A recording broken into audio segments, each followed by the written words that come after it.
안녕하세요 여러분. AAC 프로그램 활용법 및 장애 인식 교육 두 번째 시간입니다. 지난 시간 영상 잘 시청하셨나요? 챕터 1의 복습 퀴즈까지 풀고 우리 만났으면 좋겠어요. 아직 풀지 않은 분들은 푸시고 이번 영상 시청하도록 합시다. 오늘의 학습 목표는 다음과 같아요. 첫째, AAC 도구로 그림 도구, 애플리케이션이 있음을 이해하고 이를 설명할 수 있다. 둘째, AAC 방법 4가지, 상징, 보조도구, 전략, 기법에 대해 이해하고 이를 설명할 수 있다. 셋째, AAC 존에서 실제 도구들이 어떻게 쓰이는지 설명할 수 있다. 즉, AAC의 종류, 방법, 그리고 활용 사례에 대해서 살펴볼 예정입니다. 그렇다면 지난 시간 배운 것 잠깐만 다시 살펴볼게요.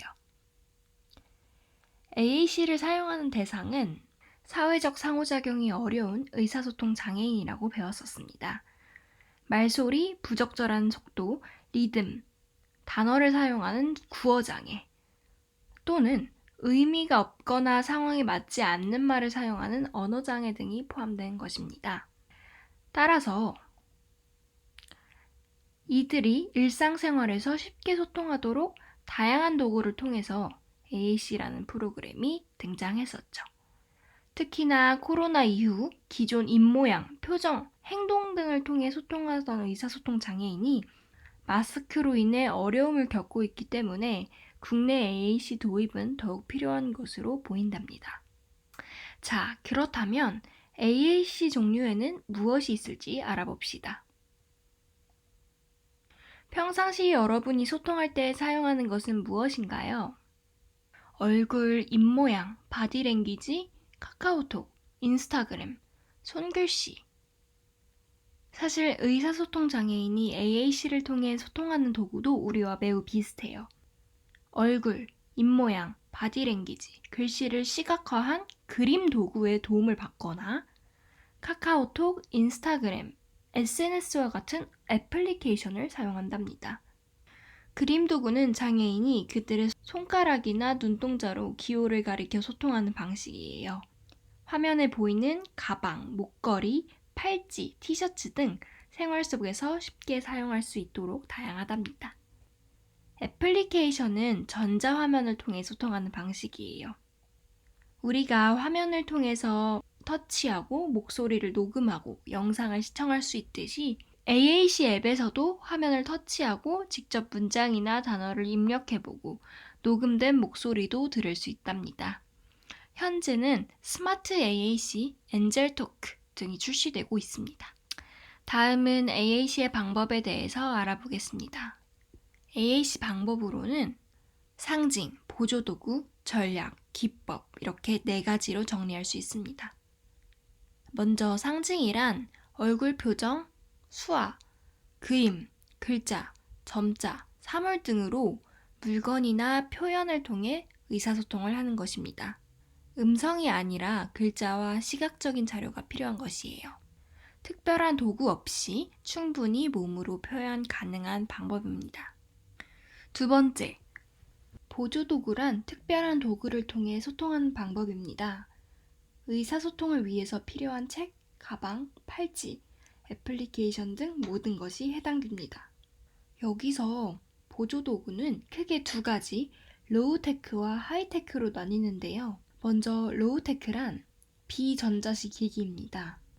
의사소통판, 책, 가방, 팔찌 등으로 전기와 관련이 없어요. 따라서 비용이 저렴하고 장애인의 필요에 따라 자체 제작하기도 편리합니다. 그리고 기기 충전, 앱 다운로드를 하지 않아도 되기 때문에 접근성이 간편합니다. 반면 하이테크는 전자식 의사소통이에요. IT 시대로 들어오면서 최근 활발히 개발이 진행되고 있답니다. AAC 전용 기기, 아이패드나 스마트폰에서 다운받아 사용하는 애플리케이션, 음성을 녹음하는 음성 출력기기 모두 포함됩니다. 세 번째 AAC 방법으로 전략이 있습니다. 전략은 의사소통 장애인 주변인이 도와주어야 하는 방법입니다. 우리가 주변인으로서 장애인을 도울 수 있는 전략에는 무엇이 있을까요? 청각적으로 피드백을 제공한다거나 대화를 주고받을 때 잠깐 멈춰서 기다려준다든가, 의사소통 단위의 시작과 끝을 알려주는 명백한 신호를 보낸다든가, 의사소통 기기를 사용하는 방법을 설명해주는 행동, 모든 것이 포함됩니다. 특히 전략은 코로나 시대에 마스크를 사용하기 때문에 더욱 대두되는 방법이에요. 마스크 너머로 대화를 더 천천히 크게 하는 등 우리 주변인이 잘 역할해 주어야 합니다. 네 번째는 기법입니다. 앞서 나온 상징, 보조도구를 활용하여 의사소통 장애인이 자신의 의사를 직접적으로 표현하는 방법입니다. 말하고 싶은 것을 자유롭게, 원하는 것을 불편함 없이 대화하는 것은 중요하기 때문에 기법도 매우 중요합니다. 마지막으로는 실제 AAC가 활용되는 AAC 존을 살펴보도록 할게요. AAC 존이란 의사소통 장애인분들이 지역사회를 잘 이용하실 수 있도록 AAC가 있는 카페, 음식점, 학교, 은행 등이 모여있는 마을인데요. AAC 판이나 스티커 등을 건물 문 앞에 붙여 지나가던 의사소통 장애인분들이 이곳에 AAC가 있다는 것을 알 수 있답니다. 현재 서울에는 강서구, 마포구, 영등포구, 동작구 등 표시된 지역에 AAC 마을이 활성화되어 있습니다. 서울 일대 편의시설에 있는 AAC를 소개해 드릴게요. 이렇게 AAC 존임을 알 수 있는 QR코드, 카페에 비치된 AAC판, 마포구 월드컵 지구대에 비치된 AAC판, 음식 주문하는 곳에서의 AAC판, 고려대학교 GS25 편의점 속 AAC판, 또한 2019년 기준 점차 지역 확대할 계획이라고 합니다. 앞서 본 것과 같이 AAC가 공공기관, 지역사회 등 우리 일상에 더 녹아든다면 어떨까요? 또한 AAC를 충분히 활용한다는 것은 어떤 의미를 가지고 있을까요? 바로 의사소통이 원활하게 되겠죠. 우리에게 쉬운 대화가 누군가에겐 어려울 수 있어요.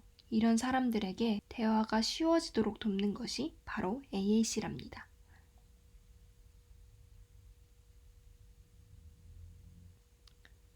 오늘 배운 내용을 빠르게 복습해 봅시다. 크게 AAC의 종류, 방법, AAC 존에 대해서 배웠었죠. AAC 종류로는 첫째, 표정, 수화, 사진, 그림 등으로 소통하는 상징과 둘째, AAC 책, 가방, 팔찌 등을 포함한 로우테크, AAC 전용기기, 애플리케이션, 음성 출력기를 포함하는 하이테크를 사용하는 보조도구. 셋째, 원활한 의사소통을 위해 주변인이 의사소통 장애인에게 도움을 줄 수 있는 전략. 의사소통 장애인이 자신의 의사소통을 직접적으로 표현할 수 있는 기법이 있었습니다. AAC 존은 카페, 음식점, 학교, 은행 등 지역 마을 속 AAC가 있는 공간을 뜻했었죠. 배운 것에 대해서 복습 퀴즈를 풀고 다음 영상에서 만나요. 수고했습니다.